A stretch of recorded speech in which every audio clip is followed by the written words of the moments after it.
மகிமைப்படுத்துகிற காரியம். நம்மளுக்கு கொடுக்கப்பட்ட பொறுப்பை 4 பேருக்கு மகிமையாக சொல்லும் போதுதான் அது அந்த பதவிக்கு ஆண்டவர் கொடுக்கிற மகிமையாக காணப்படுகிறது. இந்த நாளிலே நமக்கு தேவ செய்தி கொடுப்பதற்காக அண்ணன் ராஜேந்திரனை முன்னேற அழைக்கிறேன்.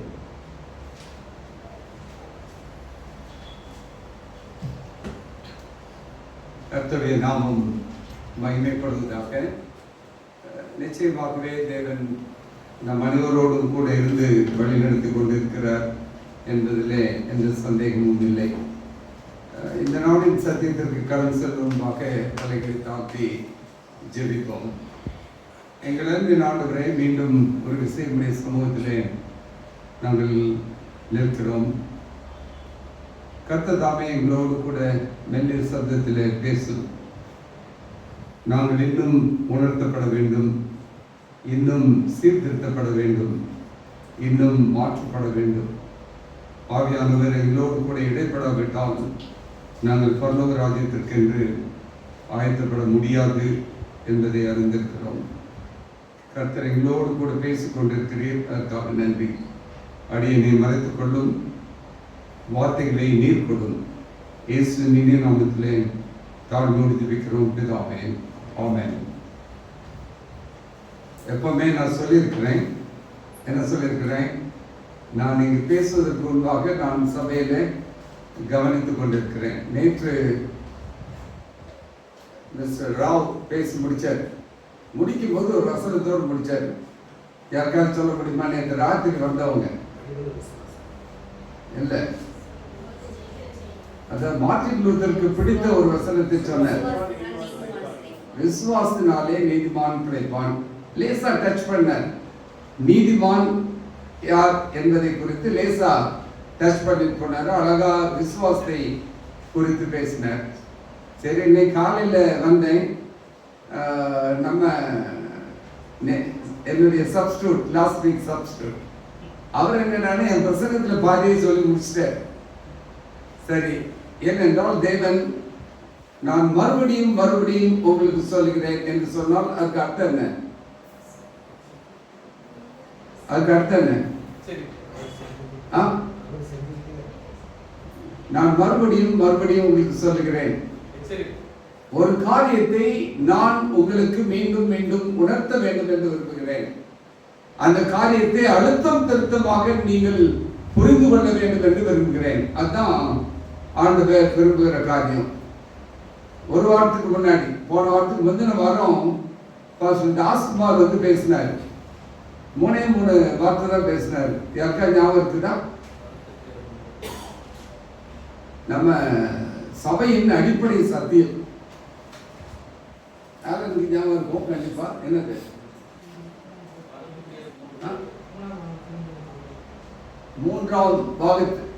மூன்றாம் வானத்திற்கு செல்வதற்கு 3 படிகள். அது 3 படி என்ன? அதான் முக்கியம். Justification, sanctification, glorification. நாம் நீதிமானாக்கப்படுவது, பரிசுத்தமாக்கப்படுவது, மகிமை அடைவது. அதுதான் நம்முடைய கிறிஸ்தவ வாழ்க்கைக்கு முக்கியம். அப்ப நான் எங்க போக முடியும்? 3வது வானம் போக முடியும். நான் இந்த செய்தி ஆயத்தப்படுத்தினோடனே என்ன தலைப்பு கொடுக்கலாம் அப்படின்னு யோசித்தேன். எத்தனை பேருக்கு வாழ்க்கையில உயர்வடையணும்னு ஆசை? யார் கையுமே போகல, ஒரே ஒரு கை தான் போகுது. இப்ப எல்லார் கையும் போயிடுச்சு இல்லையா? எல்லாருக்கும் உயர்வடைய வேண்டும் என்று ஆசை. ஒரு சின்ன இதுல ஆரம்பிக்கிறோம், கொஞ்சம் முன்னாடி போகணும், இன்னும் கொஞ்சம் மேல போகணும். தப்பே கிடையாது, தவறு என்று சொல்வதற்காக இல்லை. எல்லோருக்கும் அந்த ஆசை இருக்க வேண்டும். அப்படி இல்லைன்னு சொன்னா சம்திங் ராங் வித் அஸ், நம்ம கிட்ட ஏதோ தவறு இருக்குது என்று அர்த்தம். அப்போ உயர்வடைய வேண்டும். ஆனா உயர்வடைவதற்கு உண்டான வழிகள் என்ன? இன்னைக்கு நான் யோசிச்சு கொடுத்த தலைப்பு என்ன தெரியுமா? உயர்வடைய உன்னதரின் உபதேசங்கள். எப்படி இருக்குது? உயர்வடைய ஏன் உபதேசம் இல்லை, இவர் உபதேசம் இல்லை, யாருடைய உபதேசம்? உன்னதரின் உபதேசங்கள். அப்படின்னா எங்க இருக்குது? ஃபுல்லாமே இதில் தான் இருக்குது. இன்னைக்கு அதான் பார்க்க போறோம். அதனால்தான் ஒரு வசனத்தை வாசிச்சோம். 1 சாமுவேல் 2வது அதிகாரம் 8ஆம் வசனம். அவர் என்ன யார் எடுத்து உபயோகப்படுத்துறாரு? சிறியவனை புழுதியில் இருந்து எடுத்து எளியவனை குப்பையில் உயர்த்துகிறார். எங்க உட்கார வைக்கிறாராம்? பிரபுக்களோடு உட்காரவும் மகிமையுள்ள சிங்காசனத்தை சுதந்திரிக்கவும் பண்ணுகிறார். இந்த வசனத்தை மறந்துடாருங்க. இந்த வசனம் ரொம்ப ரொம்ப முக்கியமான வசனம். எங்க தேவன் நம்மை அந்த மகிமையுள்ள சிங்காசனத்தில் அவரோடு கூட உட்கார வைக்க வேண்டும் என்று விரும்புகிறார். அதான் அந்த 3வது வானம். அந்த 3வது வானத்திற்கு செல்ல வேண்டும் என்று சொன்னால் நாம் உயர்த்தப்பட வேண்டும். ஆண்டவர் கொடுத்த ஒரு பெரிய வாக்குத்தத்தம், உன்னை வாளாக்காமல் தலையாக்குவேன், நீ கீழாகாமல் மேலாவாய். ரொம்ப பிடித்த ஒரு வாக்குத்தத்தம். இது எல்லாருக்கும் வேணும். அப்போ நான் யோசிச்சு பார்த்தேன், தாவீதை பற்றி யோசிச்சு பார்த்தேன். எப்படி இருந்தாரு? 40 வருஷம் காத்திருந்தார் இஸ்ரவேலை ஆளுவதற்கு. 40 வருடங்கள் எங்கே இருந்தார்? அவரு ஆடு மேய்ச்சிட்டு இருந்தார். சரி, அதெல்லாம் விட்டுட்டு இன்னும் கொஞ்சம் தூரம் வந்து பார்ப்போம் அப்படின்னு சொன்னா 2 சாமுவேல் நேரம் இருக்கும்போது வசனம் எல்லாம் கொஞ்சம் ஸ்கிப் பண்றேன். 3 மணி நேரம் பண்ண வேண்டிய பிரசங்கத்தை 35 நிமிஷத்துல பண்ணணும்னு நினைப்போம். சரியா? 2 சாமுவேல் புத்தகம் 23வது அதிகாரம் 1ஆம் வசனத்துல, மேன்மையாய் உயர்த்தப்பட்டு யாக்கோபுடைய தேவனால் அபிஷேகம் பெற்று இஸ்ரவேலின் சங்கீதங்களை இன்பமாய் பாடின ஈசாயின் குமாரனாகிய தாவீது. என்ன ஒரு வர்ணனை பாத்தீங்களா? மேன்மையாய் உயர்த்தப்பட வேண்டும். தானியேலை பற்றி வாசிக்கிறோம். தானியேல் உயர்த்தப்பட்டாரா? அடிமையாக எடுத்து செல்லப்பட்டார். அங்கு அவர் உயர்த்தப்பட்டார். தேவனுக்கு பயந்து இருந்ததினாலே. எத்தனை ராஜாக்கள் அவர் இருந்தார் தெரியுமா? 3ஆம் நாளா? எனக்கு ஒரு சந்தேகம் வந்துச்சு. 4 பேர். யாரெல்லாம்? நேபுகாத்நேச்சார், தரியு, கோரோஸ், பெல்சாத்சார். சரியா? 4 பேர்கிட்ட அவர் வந்து இருக்கும்படியாக தேவன் அவரை உயர்த்தினார். எங்கேயுமே அவரை இறக்கல இல்லையா? உயர்த்தி வச்சிருந்தார். காரணம் அவர் எடுத்துக்கொண்ட தீர்மானம். சரி, அவரெல்லாம் நமக்கு பிடித்தமான விசுவாசத்தின் தந்தை. கல்தேய நாட்டிலே வசித்துக் கொண்டிருந்த அவரை பரதேசியாய் ஆடு மாடுகளை மேய்த்துக் கொண்டிருந்தவரை கொண்டு வந்து, இந்த பக்கம் பாரு, அந்த பக்கம் பாரு, இங்கேயும் பாரு, அவ்வளவு அவனுக்கு கொடுக்கிறேன் அப்படின்னு சொன்னாரு. ஆண்டவர் உயர்த்தினாரா? நேரம் இருக்கும்போது சங்கீதம் 112:9 வாசித்து பார்த்தால், அவன் கொம்பு மகிமையாய் உயர்த்தப்படும், உனக்குள்ளே ராஜாக்களும் பிரபுக்களும் உண்டாவார்கள். தேவன் கொடுத்த வாக்கு தத்தம் நடந்துச்சா? நடந்துச்சு. ஆனா ஒரு காரியம், தேவன் நம்மை உயர்த்தும் பொழுது நம்ம என்ன செய்யறோம்? பெருமை அடைகிறோமா, இல்லாவிட்டால் கர்த்தரை மகிமைப்படுத்துகிறோமா? சில நேரங்களில் பெருமை வந்துருது. எப்படி பெருமை வந்துருது? என் பிள்ளை பாஸ் ஆகணும் ஜெபம் பண்ணி முடிச்சிருவோம், பாஸும் பண்ணிடுவோம். அப்புறமா 4 பேருக்கு பேசும்போது, என் பையன் சூப்பரான பையன், நல்லா படிப்பான் தெரியுமா, அவ்வளவு அறிவு அவனுக்கு இருக்குது, அதனால அவன் பாஸ் பண்ணிட்டான். இங்க முழங்கால் போட்டு ஜெபம் பண்ணிட்டு இருந்ததெல்லாம் மறந்துடுவோம். பெருமை நம்முடைய வாழ்க்கையில உயரும் பொழுது பெருமைகள் நம்முடைய வாழ்க்கையில அதிகமாக வரும். இன்றைக்கு அதெல்லாம் விட்டுட்டு வரும்.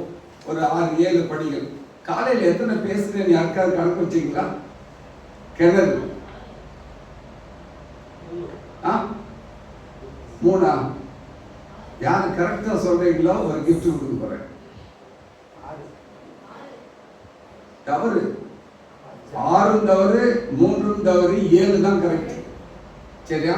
7 காரியங்களை பற்றி பேசினேன். இப்பவும் 7 தான் பேச போறேன். 3/4 நேரம் 7 தான் பேசும். இது எந்த மாசம்? இது 7வது மாசம். அதனால ஞாபகம் வச்சுக்கோங்க. 7வது மாசத்துல 1வது படி, மனம் திரும்புகிற ஒரு பாவி நிமித்தம் என்ன உண்டாயிருக்கும்?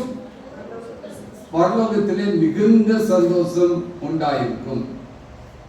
ஒரே பாவியின் நிமித்தம். உலகத்தில் எல்லா பாவியும் சொல்லல.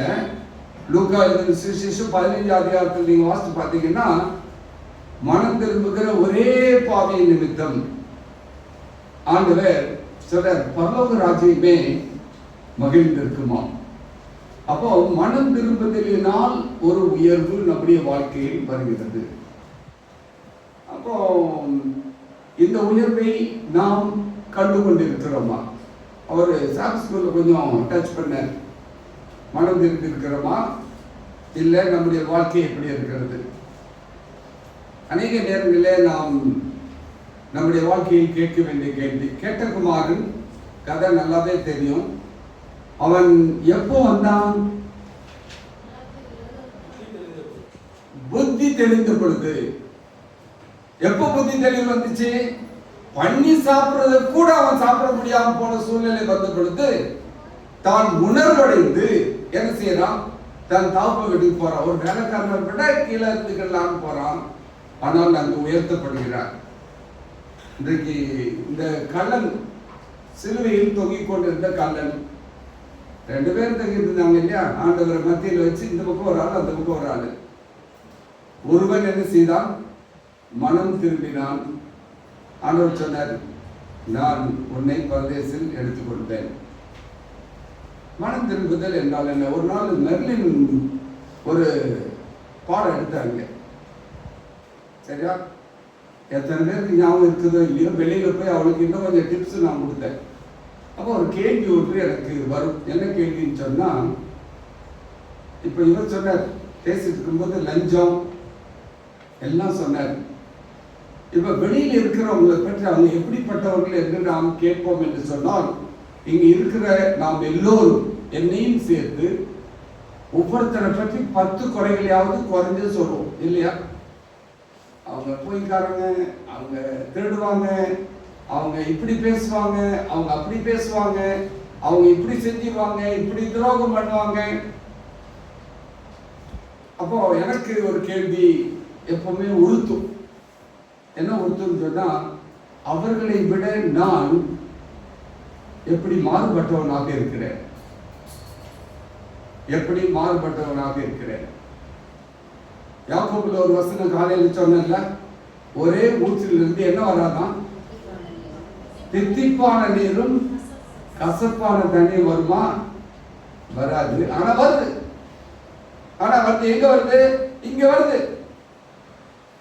வெளியில இருக்கிறவர்களை பற்றி நான் பேசும் பொழுது வித்தியாசமான நாக்கு, இங்க என்னை பற்றி நான் பேசும் பொழுது வித்தியாசமான நாக்கு. அப்போ உண்மையான மனம் திரும்புதல் இருக்கிறதா? அந்த கெட்டகுமாரன் மனம் திரும்பினான். ஆண்டவர் அவர்கிட்ட அப்பாட்ட வந்து சொல்றான், உமக்கு விரோதமாகவும் பரத்துக்கு விரோதமாகவும் பாவம் செய்தேன்.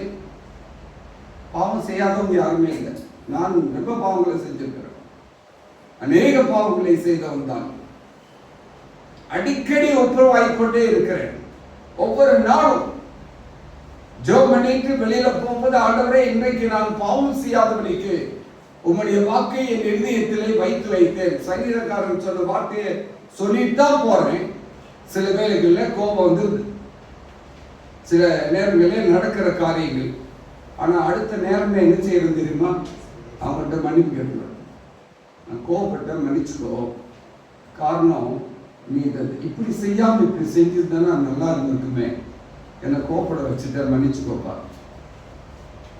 இன்றைக்கு நம்முடைய வாழ்க்கையிலே மனம் திரும்புதல் எப்படி இருந்து கொண்டிருக்கிறது? கொஞ்சம் கேள்வி கேட்டு பார்ப்போமா? அதற்கு பதில் இருக்கிறதா? ஆண்டவர் எப்படி தூக்கி இருக்காரு தெரியுமா? யாரெல்லாம் துறைமுகத்துக்கு போயிருக்கீங்கன்னு தெரியல. நான் பிள்ளைகளை கூட்டு போவேன். சென்ட்ரல் ஸ்கூல்ல இருக்கும்போது பிள்ளைகளை தூத்துக்குடி துறைமுகத்துக்கு கூட்டு போவேன். கூட்டு போனால் அங்கே கப்பல்ல இருந்து பெரிய பெரிய அந்த பாக்ஸ் இருக்கும், சரக்கு வந்தது இருக்கும். கிரேன்களை வைத்து தூக்கி வெளியில கொண்டு வந்து வைப்பார்கள். ஒரு நாளில ஒண்ணுதான் உட்காரும் இல்லையா? அதை தூக்கிட்டு போவாங்க. இன்னைக்கு ஆண்டவர் அப்படித்தான் என்னை அப்பேற்பட்ட பாவங்களிலிருந்து என்னை தூக்கி கொண்டு வந்து இங்க வச்சிருக்கிறார். அதான் சங்கீதக்காரன்கிட்ட போய் கேட்டாலும் சரி, யார்கிட்ட கேட்டாலும் சொல்லுவாங்க, என்ன வேதம் ஏசாயா சொல்றாரு, உங்களுடைய பாவங்கள் சிவேர் என்று இருந்தாலும், கொஞ்சம் அழுத்தமா சொல்லணும், சிவேர் என்று இருந்தாலும், செக்கச்சேர் இருந்தாலும் சரி, ஆண்டவர் எப்படி மாத்துறாராம்? உறைந்த பனியை போல மாற்றுகிறார், வெள்ளையா மாற்றுகிறார். மற்றவர்களுடைய பார்வையிலே நீ எப்படிப்பட்டவனாக வாழ்ந்தாலும் சரி, நீ ஆண்டவருடைய பார்வையிலே நீ எப்படி வாழ்ந்து கொண்டிருக்கிறாய் என்பதுதான் கேள்வி. அப்போ அந்த மூன்றாவது வானத்திற்கு உயர்த்தப்பட வேண்டும் என்று சொன்னால் உண்மையிலே நான் மனம் திரும்பியிருக்கேன். கேள்வி கேட்போம், பார்ப்போம், கேள்வி கேட்போம். இங்க இருந்து இன்னைக்கு போகும்போது நம்ம போறப்போ நம்ம கேட்க வேண்டிய கேள்வி, மனம் திரும்பி இருப்பேன் என்று சொன்னால் நான் என்ன பேச போறது இல்லை தெரியுமா? அடுத்தவனை பற்றியே பேச போறது இல்லை. எனக்கு தேவை ஏதாவது எனக்கு பிடிக்கலன்னு நேரா போன்ல கூப்பிட்டு பேசுவேன், சொல்லிருக்கேன், தம்பி இப்படி நீங்க பேசிக்கிறீங்க தப்பு, இப்படிப்பட்ட காரியங்கள் நடக்கக்கூடாது என்பதை சொல்வதற்கு நமக்கு உரிமை உண்டு. யார் இது? யாருன்னு சொல்லியிருக்கிறேன். குடும்பம், குடும்பத்துக்குள்ள நம்ம ஒருத்தருக்கு ஒருத்தர் பேசணும். அதை விட்டு விட்டு நாம் இன்னொருத்தர் ஜெயக்குமார் அப்படின்னு சொல்லி இழுத்துட்டு பேசுறோம் இல்லையா, அது வேண்டாம். மனம் திரும்புது, நம்முடைய வாழ்க்கையில மனம் திரும்புதல் இருந்து கொண்டு இருக்கிறதா? நாம் உயர வேண்டும் என்று சொன்னால், பரலோக ராஜ்யத்திற்கு நாம் செல்ல வேண்டும் என்று நான் தீர்மானித்திருப்பேன் என்று சொன்னால், உண்மையான மனம் திரும்புதல், ஜஸ்டிபிகேஷன் ஹஸ் டு கம். அன்னைக்கு ஞானஸ்தானம் எடுத்தப்போ கை தூக்கணும், வலது கையை தூக்கி எல்லாருக்கும் முன்னாடி சொன்னேன். ஆனா இப்ப யார் முன்னாடி கை தூக்க வேண்டிய அவசியம் இல்லை. கை தூக்காமலே ஒருத்தர் என்ன பார்த்துட்டு இருக்கிறார். ஆகார் அழகா சொல்றான், என்னை காண்கிறவரை நான் கண்டேன், என் கண்கள் கண்டது. என்னை பார்த்துட்டு இருக்கிறவரை என் கண்கள் பார்ப்பதில்லை, ஆகினாலே மனம் திரும்பாத ஒரு வாழ்க்கையை நான் வாழ்ந்து கொண்டிருக்கிறேன். ஆகியானவர் நம்மோடு கூட இடைப்பட வேண்டும். இரண்டாவது ஒரு காரியம், லூக்கா 14வது அதிகாரம் 11வது வசனம். லூக்கா 14வது அதிகாரம் 11வது வசனம். தன்னைத்தான் உயர்த்துகிறவன் தாழ்த்தப்படுவான், தன்னைத்தான் தாழ்த்துகிறவன் உயர்த்தப்படுவான் என்றார். தன்னைத்தான் தாழ்த்துகிறவனும் உயர்த்தப்படுவான். எப்போ பிரச்சனை வருது தெரியுமா? நம்ம தாழ்த்தலன்னு சொன்னா மனமேற்றுமை வந்து விடுகிறது, பொறாமை வந்துடுது, நான் பெரியவன் என்கின்ற எண்ணம் வந்து விடுகிறது, எனக்கு நிகரானவர்கள் இல்லை, யாரும் இல்லை என்ற எண்ணம் வந்து விடுகிறது. இந்த எண்ணம் எங்க வந்துச்சு தெரியுமா? அங்க வந்துச்சு. அதனால அதை போல இருந்த தூதர்களை ஆண்டவர் விளத்தலினார். இன்னைக்கு பிசாசுகளாக ஆவிகளாக சுற்றி தெரிந்து கொண்டிருக்கிறார்கள். இன்னைக்கு ஆண்டவர் நம்மளை எங்கோண்டி வைக்கணும். முதல் வசனத்தில் வாசிச்சோம், மகிமையுள்ள சிங்காசனத்துக்கு பக்கத்தில் உட்கார வைக்கணும்னு நினைச்சிட்டு இருக்கிறாரு. நம்ம கீழே தள்ளப்பட வேண்டுமா? அங்கு பாவம் செய்தவர்கள் விழுந்தார்கள். இன்றைக்கு என்னை நான் கேட்டுக்கொள்கிற கேள்வி, நீ எங்க போய் இருக்கணும்னு விரும்புற? இன்னும் ஆவியா சுத்தன்னா அப்ப ஆவியா இருக்க போறது இல்லை தெரியுமா? இரண்டாவது வருகையை பற்றி தான் அதிகமா பேசுறோம், மூன்றாவது வருகையை பற்றி பேசுறதே இல்லை. மூன்றாம் வருகைக்கு பின்பாக ஒரு ஆவி இருக்க போறது இல்லை, கெட்ட ஆவி இருக்காது, பிசாசு இருக்காது. இரண்டாம் வருகையோடு எல்லாம் முடிந்து விடும். அப்ப அந்த ஆவிகள் எங்கேயும் போக முடியாம 1000 வருஷ அரசாட்சியிலே இங்கு கட்டுப்பட்டு கிடப்பார்கள். அப்போ அதுக்கப்புறம் ஒண்ணுமே இல்லை. நம்ம ஒண்ணுமே இல்லாமல் போகிறோமா? இல்லாவிட்டால் உயர்த்தப்பட வேண்டுமா? ஆனால் தான் ஆண்டவர் சொன்னார், மத்திய 5 என்ன சொன்னாரு? ஆவியில் எளிமையுள்ளவர்கள் பாக்கியவான்கள். அவங்களுக்கு என்ன கொடுத்தாரு? பரலோக ராஜ்யம் அவர்களுடையது. நம்ம என்னத்தை குறித்து படித்துக் கொண்டிருக்கிறோம்? அந்த மூன்றாவது வானத்தை குறித்து படித்துக் கொண்டிருக்கிறோம். அந்த மூன்றாவது வானத்திற்கு செல்ல வேண்டும் என்று சொன்னால் நம்ம ஆவியிலே எளிமை இருக்கிறதா, இல்ல மேட்டிமை அதிகமாக இருக்கிறதா? ஒரு ராஜா ரொம்ப மேட்டிமையா பேசினார், இது நான் கட்டின என்ன ஆச்சு? நான் சொல்லவே வேண்டாம். என்ன ஆச்சு? கீழே விழுந்தால் ஒரு மிருகத்தை போல அவன் இருந்தான். மேட்டிமை நமக்கு முன்பாக வரும் என்று. இன்னொரு வசனத்தை வாசிப்போம், யாக்கோபு 4வது அதிகாரம் 6வது வசனத்தை வாசிக்க ஒருத்தர், இன்னொருத்தர் 10வது வசனத்தை வாசிக்க. அவர் அதிகமான கிருபையை அளிக்கிறாரே, ஆதலால் தேவன் பெருமையுள்ளவர்களுக்கு எதிர்த்து நிற்கிறார், தாழ்மையுள்ளவர்களுக்கோ கிருபை அளிக்கிறார் என்று சொல்லியிருக்கிறது. ஓகே. கர்த்தருக்கு முன்பாக தாழ்மைப்படுங்கள், அப்பொழுது அவர் உங்களை உயர்த்துவார். கர்த்தருக்கு முன்பாக தாழ்மைப்படுங்கள், அப்பொழுது அவர் உங்களை உயர்த்துவார். நேரம் இருக்கும்போது 3 வசனம் சொல்றேன். நீதிமொழிகள் 3:34, யாக்கோபு 4:6, இன்னொன்று 1 பேதுரு 5:5. மூன்றுமே என்ன சொல்லுது தெரியுமா? கர்த்தர் யாருக்கு? தாழ்மையுள்ளவர்களுக்கோ கிருபை அளிக்கிறார். 3 வசனத்திலும் இந்த காரியத்தை நீங்க வாசிக்க முடியும். அடிக்கடி சொல்ற தாழ்மையுள்ளவர்களுக்கோ தேவன் கிருபை அளிக்கிறார். இன்னொரு வசனம், முக்கியமான வசனம், 2 நாளாகமும் 7வது அதிகாரம் 14வது வசனம் வாசிக்கிறோம். 2 நாளாகமும் 7வது அதிகாரம் 14வது வசனம். ரொம்ப முக்கியமான வசனம். என் நாமம் தரிக்கப்பட்ட என் ஜனங்கள் தங்களை தாழ்த்தி ஜெபம் பண்ணி என் முகத்தை தேடி தங்கள் பொல்லாத வழிகளை விட்டு திரும்பினால் அப்பொழுது பரலோகத்தில் இருக்கிற நான் கேட்டு அவர்கள் பாவத்தை மன்னித்து அவர்கள் தேசத்துக்கு சேமத்தை கொடுப்பேன். ஆண்டவர் விரும்புகிற காரியம். யாரை பார்த்து சொன்னாரு? வெளியில சுத்திட்டு இருக்கிறவங்களை பார்த்து சொல்லல. என் நாமம் தரிக்கப்பட்ட என் ஜனங்கள். இன்னைக்கு யாருடைய ஜனங்கள்? அவர் அடிக்கடி சொன்னார், அவருடைய சாயலாகவே படைக்கப்பட்ட எல்லாரையுமே தான் படைத்தாரு. ஆனா இன்னைக்கு நம்ம ஒரு பேரை வச்சுக்கிட்டு வந்திருக்கிறோம். என்ன பேரு? அவருடைய பேரை வச்சுக்கிட்டு இங்க வந்து உள்ள உட்கார்ந்து இருக்கிறோம். அதனால இது இன்னும் கொஞ்சம் நம்மை பார்த்து சொல்லுகிறது. என் நாமம் தரிக்கப்பட்ட என் ஜனங்கள் நாம் தாழ்த்தி கொண்டிருக்கிறோமா? ஆண்டவரிடத்தில் கற்றுக்கொள்ள வேண்டிய ஒரு பாடம். அவர் சாந்தம் உள்ளவராக இருந்தார். தினந்தோறும் 5 நிமிஷம் சிலுவையை குறித்து சிந்திக்க வேண்டும். ஏன் தெரியுமா? எவ்வளவு தூரம் அவர் பாடுபட்டார்.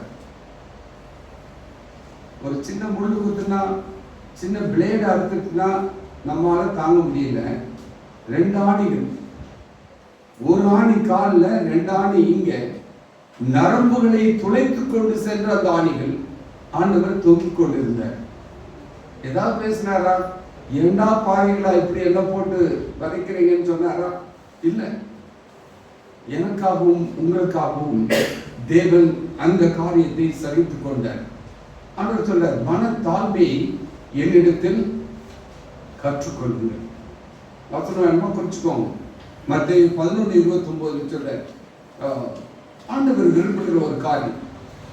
நம்முடைய வாழ்க்கையில நாம் எப்படி இருக்கிறோம், எப்படி தாழ்த்துறது? அதானே ரொம்ப கஷ்டமான காரியம். வாழ்க்கையில் தாழ்த்தப்படுவது என்று ரொம்ப ரொம்ப கஷ்டம். சரி, வாசிப்போம். 1 Corinthians 4வது அதிகாரம் 6வது வசனத்தை வாசிங்க. அந்த முதல் வாக்கியத்தை மட்டும் வாசிக்க போதும். எழுதப்பட்டதற்கு மிஞ்சி என்ன வேண்டாம். அவ்வளவுதான். நம்ம எங்க அதிகமாக செல்கிறோம் என்று சொன்னால் எழுதப்பட்டதற்கு மிஞ்சி என்கிறோம். ஆகியனாலே மேன்மை பாராட்டுகிறோம். நாம் எப்படி நம்மை தாழ்த்த வேண்டும் என்று சொன்னால், ஆண்டவர் பரலோகத்தையே விட்டு தேவனுக்கு சமமாக இருந்ததை கொள்ளையாடின பொருளாக இல்லாமல் தம்மை தாமே வெறுத்து, இதுவரைக்கும் சிலுவையின் பரியந்தம் வெறுத்து அடிமையின் ரூபம் எடுத்து அந்த கல்வாரி சிலுவையிலே அங்கு தொங்கினாரே, அதை விடவா எண்ணப்பட்டதற்கு மிஞ்சி, எழுதப்பட்டதற்கு மிஞ்சி என்ன வேண்டாம். 2 Corinthians வாங்க, 10வது அதிகாரம். 2 Corinthians 10வது அதிகாரம் 17-18 வாசிங்க. அந்த ஒரே அப்பத்தில் நாம் எல்லாரும் பங்கு பெறுகிறபடியால் மேன்மை பாராட்டுகிறவன் கர்த்தரை குறித்தே மேன்மை பாராட்டப்படுகிறவன் தன்னை தான் புகழ்கிறவன் உத்தமன் அல்ல, கர்த்தரால் புகழப்படுகிறவனே உத்தமன். சொல்ற மேன்மை பாராட்டுகிறவன் கர்த்தரை குறித்தே மேன்மை பாராட்ட வேண்டும். எது செஞ்சாலும் சரி. முன்னால் அடிக்கடி சொல்லியிருக்கேன், நம்முடைய சகோதரர்கள் இருக்கிறார்கள் அல்லவா, இஸ்லாமிய சகோதரர்கள், என்ன சொன்னாலும் தெரியுமா? இன்சே அல்ல அப்படின்னா என்ன அர்த்தம்? பவுலாருங்க சொல்லி வச்சிருக்காரு, கர்த்தருக்கு சித்தமானால் கர்த்தரை குறித்தே மேன்மை பாராட்ட கடவன், தன்னை புகழுகிறவன் உத்தமன் அல்ல, கர்த்தரால் புகழப்படுகிறவனே உத்தமன். ஏசாயாட்ட போய் கேட்டா அவர் சொல்றாரு, அதமானேன் அதமானேன், காரணம் என் உதடுகள் அசுத்த உதடுகள். இன்றைக்கு நம்முடைய வாழ்க்கை எப்படிப்பட்ட ஒரு வாழ்க்கை? சங்கீதக்காரன் போய் கேட்டா சொல்றாரு, நானும் ஒரு புழு, மனுஷன் அல்ல அப்படிங்கிற. 22ஆம் சங்கீதத்துல போய் வாசிங்கன்னா சொல்றாரு, நான் ஒரு புழு. புழு எப்படி அப்படியே நம்ம நசுக்கி போட்டு போயிடும் இல்லையா? அதை விட முன்னாடி ஒரு பர்சன் கேட்டோம், செத்த நாய். யார்? தாவீது தன்னை குறித்து சொன்ன ஒரு காரியம், செத்த நாய் என்று நாம் கேட்டோம். இங்க சொல்றாரு, நானும் ஒரு புழு, மனுஷன் அல்ல, மனுஷரால் நிந்திக்கப்பட்டும் அவமதிக்கப்பட்டும் இருக்கிறேன். இதெல்லாம் சாதாரணமான காரியம். அப்ப என்றால் நம்மை நாம் எப்படி தாழ்த்த வேண்டும்? பவுல்கிட்ட போய் கேட்ட சொல்றாரு, பாவிகளில் பிரதான பாவி நான். உலகத்துல என்னை விட மோசமானவன் உலகத்துல ஒருத்தருமே இல்லை. அப்போ எனக்கும் உங்களுக்கும் தகுதிப்படுத்துவதற்கு என்ன வேண்டும்? கர்த்தருக்கு முன்பாக தாழ்மைப்படுங்கள், தேவனுக்கு முன்பாக தாழ்மைப்படுங்கள். நாம் எந்தெந்த இடத்தில் நம்மை தாழ்த்த முடியுமோ, எந்த இடத்தில் தேவன் உயர்த்தப்பட முடியுமோ தாழ்த்துங்கள். அப்பதான் நாம் உயர முடியும். இன்னொரு காரியம், 3வது காரியம், 1 பேதுரு 5வது அதிகாரம் 6வது வசனம். 1 பேதுரு 5வது அதிகாரம் 6வது வசனம்.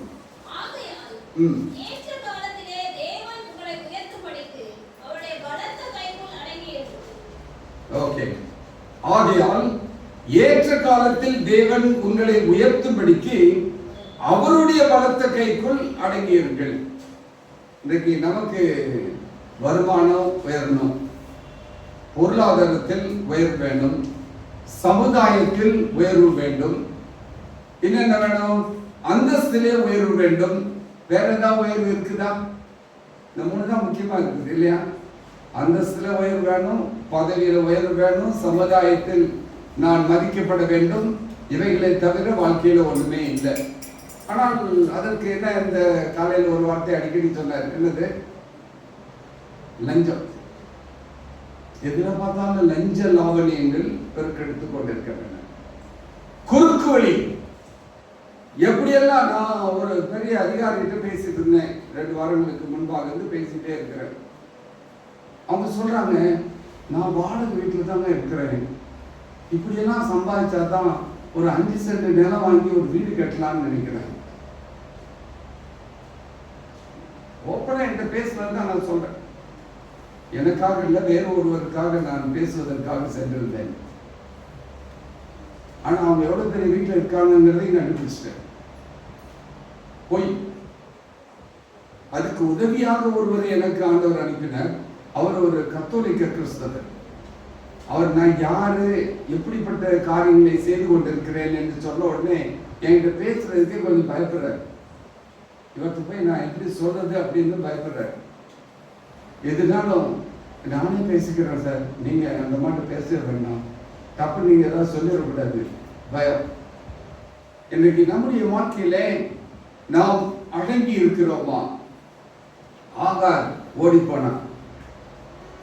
அங்கு அவருடைய நாச்சியார் கொஞ்சம் இவளுக்கு கர்ப்படைஞ்சிருச்சு, எனக்கு குழந்தை பிறக்க போகுதுங்கிற ஒரு இது வந்த உடனே, குழந்தை பிறந்த உடனே அவளை மதிக்கவில்லை. ஆனால் ஆவியானவர் அவளுக்கு சொன்ன வார்த்தை என்ன? நீ போய் உன் நாச்சியார் இடத்துல அடங்கிரு. இன்றைக்கு சில வேளைகளே நம்முடைய வாழ்க்கையில நாம் அடங்கி இருப்போம் என்று சொன்னால் ஆண்டவர் ஆகாரின் சந்ததியை ஆசீர்வதித்தாரா இல்லையா? ஆசீர்வதித்தார். நான் உன் சந்ததியையும் ஆசீர்வதிப்பேன். என்றைக்கு எந்த பிள்ளை தேவனுடைய பிள்ளை அடங்கி இருக்க கற்றுக்கொள்கிறதோ அவர்களுடைய வாழ்க்கையிலே உயர்வு வரும். எங்க வீட்டுல, இந்த பழைய வீட்டுல இருக்கும் போதும் சரி, இங்க இப்ப இருக்கிற வீட்லையும் சரி, அந்த மரங்கள்ல சின்ன அந்த கருப்பு குருவி ரொம்ப வந்து முட்டையிட்டு குஞ்சு பொறிச்சிடும். அந்த குஞ்சுகள் உள்ளே தான் கத்திக்கிட்டு இருக்கும். அது வெளியில குதிச்சு வந்துச்சுன்னா பறக்க முடியுமா? முடியாது. அது முழு பருவம் அடையும் வரைக்கும் அது அது உள்ளே தான் அடங்கி இருக்க வேண்டும். சில நேரங்களில் எங்க வீட்டுல 2 இருக்குது, அது தவி குதிச்சு கூட பிடிச்சிடும், அதுல பிடிச்சிடும். நாங்க பயந்துகிட்டே இருப்போம், பிடிச்சிடக்கூடாதே. ஆண்டி வந்து பார்ப்பாங்க, சத்தம் போடும், நீ போயிடக்கூடாது அப்படின்னு சொல்லி சத்தம் போடுவோம். அந்த குஞ்சுகள் அடங்கி இருப்பதை போல நாம் கர்த்தருக்குள் அடங்கி இருக்காவிட்டால், யோசுவா அப்பா தினத்துல பேசினேன் இல்லையா, ஃபாதர்ஸ் டேல யாரை பற்றி பேசினேன்? யோசுவா பற்றி தான் பேசினேன். அடங்கி இருந்தார். எத்தனை வருஷம் தெரியுமா? 14 வருஷம் மோசே கீழே ஒரு வார்த்தை கூட பேசல, அடங்கி இருந்தார். என்ன சொன்னாலும் செஞ்சுக்கிட்டே இருந்தார். சரி, எலிசா தீர்க்கதரிசி எடுத்துக்கொள்வோம். எலிசா தீர்க்கதரிசி நீ வராத அப்படின்னு சொன்னா கூட, எலியா தீர்க்கதரிசி சொன்னா நீ வராத அப்படிங்கிறாரு. இல்லை ஆண்டவரே நான் வர்றேன், ஓடி வந்துட்டு இருந்தார். அவருடைய கரங்களுக்குள்ளாக அடங்கி இருந்தார்கள்.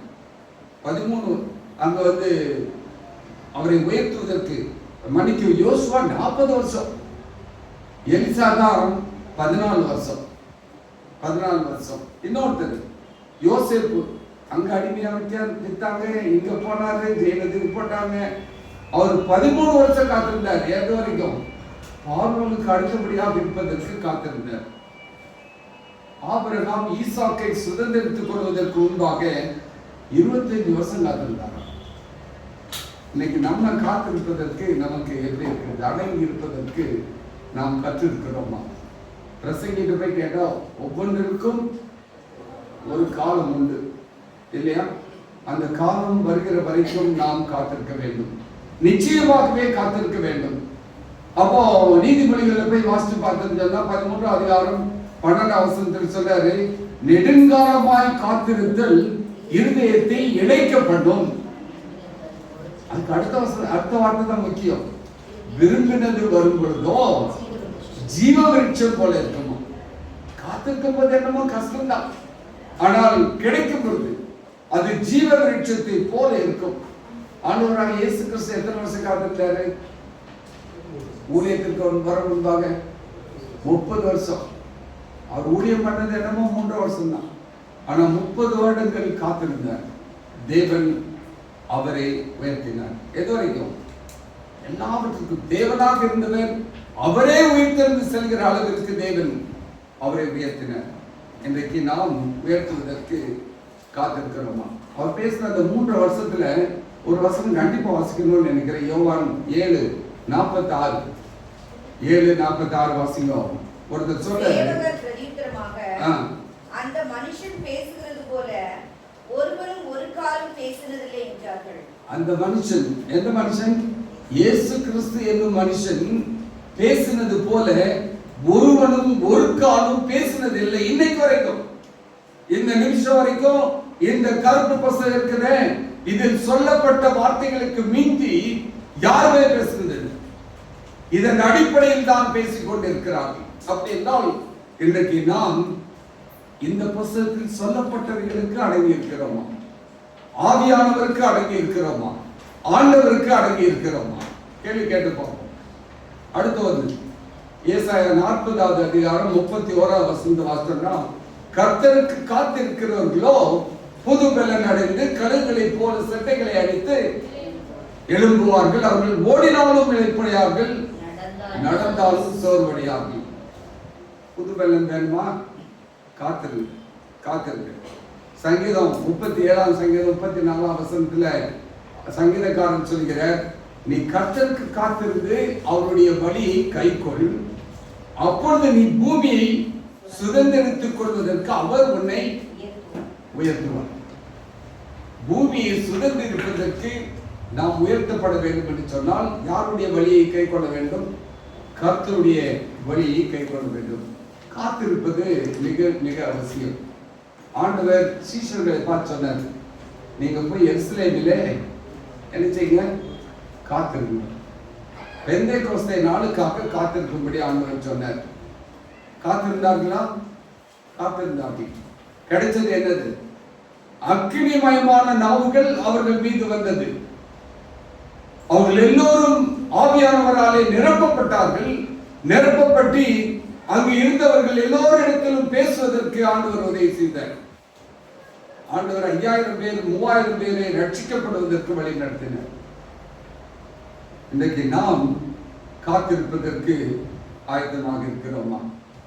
ஆண்டவருடைய வார்த்தைகளுக்கு நாம் காத்திருக்கிறோமா? கிறிஸ்துவின் கட்டளைகளுக்கு காத்திருக்கிறோமா? அதை கீழ்ப்படிந்து நடந்து காத்திருக்கிறோமா? ஒரு வசந்த கூட வாசிப்போம். அடுத்த பகுதிக்கு போகும் முன்பாக ஏசாயா 64:4. ஏசாயா 64:4. தேவனே, உமக்கு காத்திருக்கிறவர்களுக்கு நீர் செய்தவைகளை நீரே அல்லாமல் உலக தோற்றம் முதற்கொண்டு ஒருவரும் கேட்டதும் இல்லை, செவியால் உணர்ந்ததும் இல்லை, அவைகளை கண்டதும் இல்லை. என்ன ஒரு பெரிய ஆசீர்வாதம்! தேவனே, உமக்கு காத்திருக்கிறவர்களுக்கு நீர் செய்பவைகளை நீரே அல்லாமல் உலக தோற்றம் முதற்கொண்டு ஒருவரும் கேட்டதில்லை, செவியால் உணர்ந்ததும் இல்லை, அவைகளை கண்டதும் இல்லை. இன்றைக்கு ஆண்டவர் காத்திருக்கிற பிள்ளைகளுக்கு தேவன் கொடுத்திருக்கிற ஒரு பெரிய ஆசீர்வாதம். உங்களுக்கு எனக்கு கூட தெரியாதுங்க. யாருக்கு மட்டும்தான் தெரியும்? அவருக்கு மட்டும்தான் தெரியும். அப்ப காத்திருக்கிறமா வேண்டாமா? யோசிச்சு பார்ப்போம். இன்னொன்று, மத்தேயு 25வது அதிகாரம் 21 வசந்த வாசிச்சோம் சொன்னா, நல்லதும் உண்மையும் உத்தமுள்ள ஊழியக்காரனே, முடிங்க, கொஞ்சத்திலே உண்மையாயிருந்தாய், அநேகத்தின் மேல் உன்னை அதிகாரியாக வைப்பேன். நீ நினைச்சுவ உன் எஜமானனுடைய சந்தோஷத்திற்குள் பிரவேசிப்பாய். உண்மை உண்மை ரொம்ப ரொம்ப அவசியம். சங்கீதக்காரன் போய் கேஸ்னா 51வது அதிகாரம் 6வது வசனம், இதோ உள்ளத்தில் உண்மை இருக்க விரும்புகிறேன், அக்காரணத்தினால் ஞானத்தை எனக்கு தெரியப்படுத்துவேன். சங்கீதக்காரன் சொன்ன வாழ்க்கையில் எத்தனையோ முறை நாம் உண்மையற்றவர்களாகவே நாம் ஜீவித்துக் கொண்டிருந்திருக்கிறோம். உலகத்துல மனுஷர்களுக்கு முன்பாக எத்தனையோ முறை நாம் உண்மை இருந்தோம். அது யாராக இருந்தாலும் சரி, நான் நின்று கொண்டிருக்கிறேன், நானே உண்மையற்றவனாக அநேக முறைகளிலே நடந்திருக்கிறேன். ஆனா இப்ப நான் என்ன தெரியுமா, ஒரே ஒரு காரியம் எனக்கு முன்னாடி வருது. ஆண்டவரே, இதோ உள்ளத்தில் உண்மை இருக்க விரும்புகிறேன். உள்ளத்தில் அவர் பால் பேரன்புள்ளோர் கொண்டோர் எல்லாம் எண்ணத்தில் தெளிவை பெறுவீர், சொல்வதில் செய்வீர். அந்த பாட்டு ஒன்று இருக்கு இல்லையா, ரொம்ப எனக்கு பிடித்தமான ஒரு பாடல். இன்றைக்கு நம்முடைய வாழ்க்கையில நாம் எவ்வளவு தூரம் உண்மையாக இருக்கிறோம் என்பதை யார் பார்த்துட்டு இருக்கிறார் தெரியுமா? ஏன்னா மற்றவர்களுடைய கண்களில் நம்மை பற்றி வைத்திருக்கிற எண்ணங்கள் மாற்றப்படுவதற்கு நாட்கள் ஆகும். ஆனால் ஆண்டவருடைய பார்வையில நான் எவ்வளவு தூரம் உண்மையுள்ளவராக இருக்கிறேன் என்பதை ஆண்டவர் அறிந்து வைத்துக் கொண்டே இருக்கிறார். நம்முடைய வேலை உண்மை. நாம் செய்கிற ஒவ்வொரு காரியத்திலும் உண்மையாக இருக்கும் பொழுது ஆண்டவர் உயர்த்துவாரோ உயர்த்த மாட்டாங்க? உயர்த்துவார்.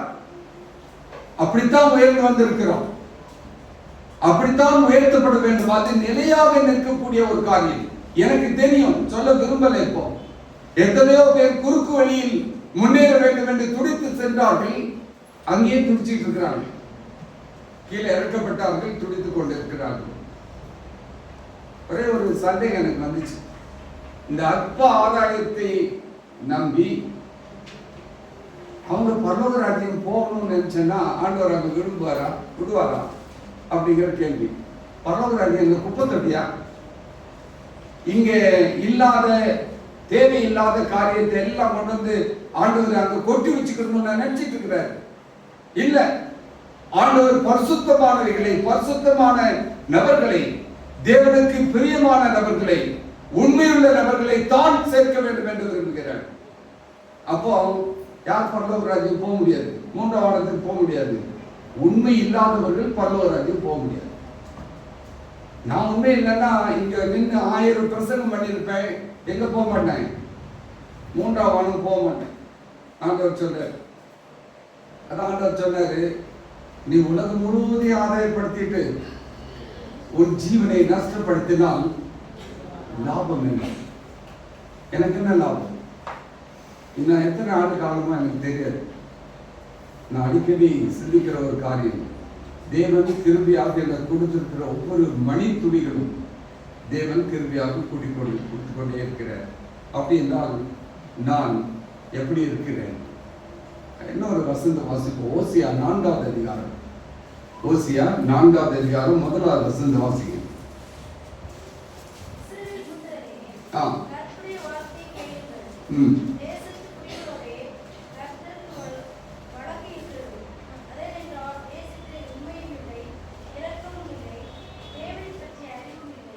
ஆண்டவருக்கு ஒரு வழக்கு வச்சிருக்கிறார். ஆண்டவரே கோர்ட் நடத்துறாரு. அவர் சொல்றாரு, எனக்கு வழக்கு இருக்கிறது. அது என்னவென்றால், தேசத்திலே உண்மை இல்லை, இரக்கம் இல்லை, தேவனை பற்றிய அறிவும் இல்லை. இன்றைக்கு இந்த தேவனை பற்றிய அறிவும் உண்மையும் இரக்கமும் இருக்கும் என்று சொன்னால் நாம் எல்லாம் உயர்ந்து கொண்டேதான் இருப்போம். அந்த உயர்வை நாம் எவ்வாறு இருக்கிறோம்? தசமபாகம் காணிக்கையெல்லாம் நான் பேச விரும்பல. எல்லாம் உண்மையாக கொண்டு வந்து வைக்கிறீங்க, வைக்கிறோம், உண்மைதான். எவ்வளவு கொடுக்கணுமோ, எப்பெல்லாம் வசதி வருதோ கொடுத்துருவோம். நான் பார்த்துருக்கேன், என்கிட்ட வந்து கடன் வாங்கணும்னு வர்றவங்க, கொடுங்க சார், ரொம்ப கஷ்டம் அப்படின்னு பேசி வாங்கிட்டு போயிடுவாங்க. அவங்கள்ட்ட நான் திருப்பி வாங்குறதுக்கு எவ்வளோ கெஞ்சணும் தெரியுமா? அவ்வளோ கெஞ்சினாலும் அவங்க இறக்கப்பட மாட்டாங்க. இன்னும் என்னமோ கொடுத்து வச்ச மாதிரி வந்து கேட்டுட்டு இருக்கிறீங்க. எத்தனை பேரை பார்த்துருக்கு தெரியுமா? சில நேரங்களில் இந்த மாதிரி ஆட்களுக்கு கடன் கொடுக்கவே கூடாது. அவங்க ரொம்ப அவசரம்னு சொன்னால் கூட, உன் பிரச்சனை என்ன, அதுக்கு வேணா நான் மருந்து வாங்கி கொடுக்குறேன்னு சொல்லலாம். பணம் கொடுத்தா நடக்காது. இவங்கெல்லாம் பல்லவராஜ்யம் போனால் என்ன ஆகும்? நான் வெளியில் இருக்கிறவங்களை பற்றி சொல்லலை, அண்டர்லைன் பண்ணிக்கோங்க. வெளியில் இருக்கிறவங்களை பற்றி சொல்லலை, அதுக்கு மேலே நான் சொல்ல விரும்பல. நாம் எப்படி இருக்கிறோம்? இன்னொரு அவர் பேசிட்டார். 112ஆம் சங்கீதம் 9ஆம் வசனத்துக்கு வாங்க. 6வது காரியம் 112:9. வாரி எரித்தான், ஏழைகளுக்கு கொடுத்தான், அவனுடைய நீதி என்றைக்கும் இருக்கும், அவன் கொம்பு மகிமையாய் உயர்த்தப்படும். எப்போ? எப்போ? கொடுக்கப்படுது. கொடுக்கப்படுது. ஆஃபரிங் கால் கொடுக்கும் போது சொன்னாங்க, கொடுங்க கொடுங்க. இன்னொரு வசனம் இருக்குது நீதிமொழிகள்ல 11வது அதிகாரத்துல 24, 25 வாசித்தீங்கன்னா, வாரி இறைத்து விருத்தி அடைவாரும் உண்டு, அதிகமாய் பிசினித்தனம் பண்ணியும். அப்படின்னு என்ன அர்த்தம்? கஞ்சத்தனம் பண்ணியும் வறுமை அடைவாரும் உண்டு. உதார குணம் உள்ள ஆத்துமா செழிக்கும். எவன் தண்ணீர் பாய்ச்சுகிறானோ அவனுக்கு தண்ணீர் பாய்ச்சப்படும். இன்னைக்கு கொடுக்கிற கை, முன்கை நீண்டாதான் வலங்கை நீளும். எல்லாம் நம்ம ஊர்ல சொல்லி வச்சிருக்கிறாங்க. நம்ம முன்கை நீளுதான். கொடுங்க. யாருக்கு முடியுமோ, யாருக்கு உதவி செய்ய வேண்டுமோ, யாருக்கு அத்தியாவசிய தேவைகள் உண்டோ. போன வாரம் நான் சர்ச்சுக்கு வரல, சந்தோஷப்பட்டேன். ஏன் சந்தோஷப்பட்டேன்னா, அங்கே அந்த காலையில் போய் சேர்ந்ததுலேருந்து சாயங்காலம் நாங்கள் ட்ரெயின் ஏற வரைக்கும் ஒரு நிமிஷம் கூட என்னை உட்கார வரல. ஒவ்வொரு வீடாக கூட்டிட்டு போனாங்க. சாதாரண ஏழை குடும்பங்கள். அண்ணே, எங்கள் வீட்டில் சாப்பிட்டு போனோம். அங்கே பாஸ்டர் அதெல்லாம் கிடையாது. அவங்க எல்லோரும் ஆண்டவரை இன்னும் ஏற்றுக்கொள்ளாத ஜனங்கள். சகோதரர் ஜெயக்குமாருக்கு தெரியும். அண்ணே, நீங்கள் எங்கள் வீட்டில் சாப்பிடணுண்ணே, எங்கள் வீட்டில் எத்தனை வீட்டில் சாப்பிடுறது, சாப்பிடவே மாட்டேங்கிறது அவங்களுக்கு தெரியாது. ஒவ்வொருத்தரும் இன்னொருமா இருக்கிறாங்க. அவங்க ஒருத்தர் தான் பிடிச்சாங்க. இன்னைக்கு வந்து கிட்டத்தட்ட 25 பேரை அவர்கள் அழைத்து கொண்டு வந்திருக்கிறார்கள். இனிமே என்ன தீர்மானம் பண்ணியிருக்கேன் தெரியுமா? நேற்று பேசி கொண்டிருக்கும் போது பேசினேன். ஆல்டர்னேட்டிவ் வீக் போய், ஞாயிற்றுக்கிழமை போய் அவங்க வீட்டில் உட்கார்ந்து ஒரு நாள் முழுவதும் அவங்களோடு கூட உட்கார்ந்து அவர்களுக்கு பைபிள் ஸ்டடி கொடுக்கணும்னு முடிவு பண்ணியிருக்கிறோம். அவ்வளோ பெரிய இடம், ரயில்வே லைன் ஓரத்தில் அவ்வளோ பெரிய இடம் இருக்குது. நம்ம ஜானட் தங்கராஜ் போய் அங்கே கொஞ்சம் மீட்டிங்கும் நடத்தினாங்க. இந்த அறிமுகப்படுத்தின பின்பாக நடத்தினாங்க. என்ன தெரியுமா? உடனே ஓடி போய் எதையாவது செய்யணும். நாங்கள் சொன்னோம், இன்னைக்கு ஓய்வு நாளுமா, தயவுசெய்து ஒன்றும் செய்யாதுங்க, சாப்பிட மாட்டாரு, இவர் சாப்பிடவே மாட்டாரு, என்ன காமிச்சு கொடுத்துட்டாங்க. உடனே நான் சொன்னேன், சரி அந்த அம்மா ஏதோ ஆசைப்படுறாங்க, கிடைத்தோம். உடனே 5 மணி இருக்கும் நாங்கள் கிளம்புறது. உடனே செய்து கொண்டு வந்து கொடுத்தாங்க. சரி, அவங்க ஆசைக்கு திருப்திக்காக சாப்பிட்டு விட்டு வந்தோம்.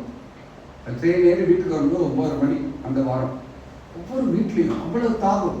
ஒரு வீட்டில் சொன்னேன், உங்க வீட்டில் ஆசீர்வாதம் வேணுமா, இங்க மாட்டி இருக்கிறதெல்லாம் கடத்தி போட்டுருங்க அப்படின்னு. ஆனா அடுத்த தடவை நீங்க வரும்போது அது இருக்கவே இருக்காதுன்னு எவ்வளவு உறுதியாக அவர்கள் பேசிக் கொண்டிருந்தார்கள். இன்றைக்கு நாம் கொடுப்பதற்கு, ஏழைகளுக்கு கொடுப்பதற்கு எப்படி இருக்கிறோம்? கடைசியா ஒரு காரியத்தை சொல்லி முடியுவாரு. இன்னொரு 5 நிமிஷம். தானியேல் 3வது அதிகாரம் 30வது வசனம். நமக்கு தெரிஞ்ச ஒரு வசனம் தான். ராஜா அவர்களை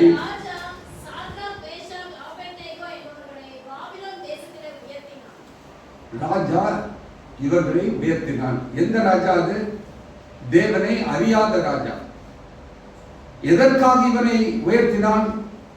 இவர்கள் கர்த்தருக்காக வைராக்கியமாக நின்றார்கள். அது யாரு? சாத்ராக், மேஷாக், ஆபேத்நேகோ என்பவர்கள். அவங்க சொன்ன வார்த்தை எனக்கு ரொம்ப ரொம்ப பிடிச்ச வார்த்தை என்ன தெரியுமா? எங்கள் தேவன் எங்களை விடுவியாமல் போனாலும் நாங்க என்ன செய்ய மாட்டோம், வணங்க மாட்டோம். என்ன ஒரு வைராக்கியம், என்ன ஒரு வைராக்கியம். நான் ஜெபம் பண்றது எனக்கு கிடைக்கலனாலும் நான் என் ஆண்டவரை தொழுது கொள்வதை நான் விட மாட்டேன் என்கின்ற ஒரு வைராக்கியம். என் வாழ்க்கையில் இருக்கிற வியாதிகள் ஒருவேளை தீராமல் இருந்தாலும் நான் என் ஆண்டவரை விசுவாசிப்பதை விட மாட்டேன் என்ற ஒரு வைராக்கியம். இன்னைக்கு நம்முடைய வாழ்க்கையிலே அந்த வைராக்கியம் இருக்கிறதா? சங்கீதக்காரன் கேட்டா உங்களுடைய வாசஸ்தலத்தை குறித்த பக்தி வைராக்கியம். இன்றைக்கு நமக்கு வைராக்கியம் எப்படி இருக்குது? 3 வார்த்தைகள். கர்த்தருக்காக வைராக்கியமாக இருக்கிறோமா? அவருடைய வார்த்தைக்காக வைராக்கியமாக இருக்கிறோமா? அந்த பரிசுத்தத்திற்காக வைராக்கியமாக இருக்கிறோமா? கேள்வி கேட்பாங்க. தானியேல் வைராக்கியமாக இருந்தார். சாப்பிட மாட்டேன், வேண்டாம், சாப்பிடு. அவர் சாப்பிடாதவரா இல்லை அப்படின்னா சாப்பிடவர் தான், விட்டு கொடுத்தார். காரணம் வைராக்கியமாக இவர்களுடைய போஜனத்திலே பங்கு கொள்ள மாட்டேன் என்பதற்காக. இன்றைக்கு நாம் உலகத்திலே வாழ்ந்து கொண்டிருக்கிறோம். இன்னும் கொஞ்ச காலம்தான் இயேசு ராஜா வருவார். இன்னும் கொஞ்ச காலம்தான் மோட்ச லோகம் போகணும் இல்லையா? எல்லாருக்கும் அந்த ஆசை இருக்கணும். பாட்டு படிக்கிறதுல இல்லை, எதுல இருக்கணும்? போறதுல இருக்கணும். அப்படி போறதுல இருக்கணும்னு சொன்னா வைராக்கியம் இருக்கணும். என்ன வைராக்கியம்? இந்த உன்னதரின் வார்த்தைகளிலே நான் உண்மையாக இருக்கிறேனா? இந்த உன்னதரின் உபதேசங்களிலே நான் உண்மையுள்ளதாக இருக்க என்னை ஒப்பு கொடுத்திருக்கிறேனா? இந்த உன்னதர் எனக்கு கற்றுக் கொடுக்கிற அந்த பாடங்களிலே நான் இருப்பேன் என்று சொன்னால் என் ஆண்டவர் என்னை உயர்த்துவார். வேற யாரும் உயர்த்த வேண்டாங்க. எந்த மனுஷனும் நம்மை உயர்த்த வேண்டாம். ஆண்டவர் நம்மை உயர்த்துவார். This little lamp of mine, ஒரு பாட்டு சொல்லிக் கொடுப்போம் இல்லையா? நமக்குள்ளாக ஆண்டவர் ஒரு சிறிய வெளிச்சத்தை கொடுத்திருக்கிறார். அந்த வெளிச்சத்தை என்ன செய்யணும்னு அந்த பாட்டு படிச்சிருக்கிறோம். அணைந்து போகாமல் நாம் காத்து கொள்ள வேண்டும். சாத்தா ஊதுவோம், அணைஞ்சு போயிடணும்னு பார்ப்போம்.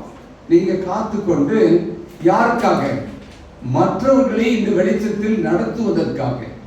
நானும் நடக்கணும், அவங்களும் நடக்கணும். அதாங்க வைராக்கியம். அப்படிப்பட்ட வைராக்கியத்தை நாம் நம்முடைய வாழ்க்கையில் வைத்திருப்போம் என்று சொன்னால் நமக்குள்ள இருக்கிற அந்த சின்ன தீபம் நாளுக்கு நாள் பெரிதாகி ஆண்டவருக்காக ஒளி வீசுவதற்கு நாமே எரிஞ்சா கூட பிரச்சனை இல்லை. எத்தனை பேர் அப்படித்தான் எரிஞ்சாங்கன்னு போன காலங்களில் படித்தோம். எத்தனையோ பேர் இருந்தார்கள், இந்த வேத வாக்கியங்களுக்காக இருந்தார்கள். கடைசியில் ஒரு வசனம், 2 வசனம் வாசி முடிக்க போறோம். வெளிப்படுத்தும் விசேஷம் 3வது அதிகாரம் 8வது வசனம். 3வது அதிகாரம் 8வது வசனம். உனக்கு கொஞ்சம் பலன் இருந்தோ நீ என் நாமத்தை மறுதலியாமல் என் வசனத்தை கைக்கொண்டபடியினாலே இதோ திறந்த வாசலை உனக்கு முன்பாக வைத்திருக்கிறேன், அதை ஒருவனும் கூட்ட மாட்டான். ஆண்டவர் ஒரு ஆசீர்வாதத்தை கொடுக்கிறார். உனக்கு ரொம்ப பலன் இருக்குன்னு நான் நம்பலப்பா சொல்லிட்டார் ஆண்டவர். எவ்வளவு பலன் இருக்குது? கொஞ்சம் பலன்.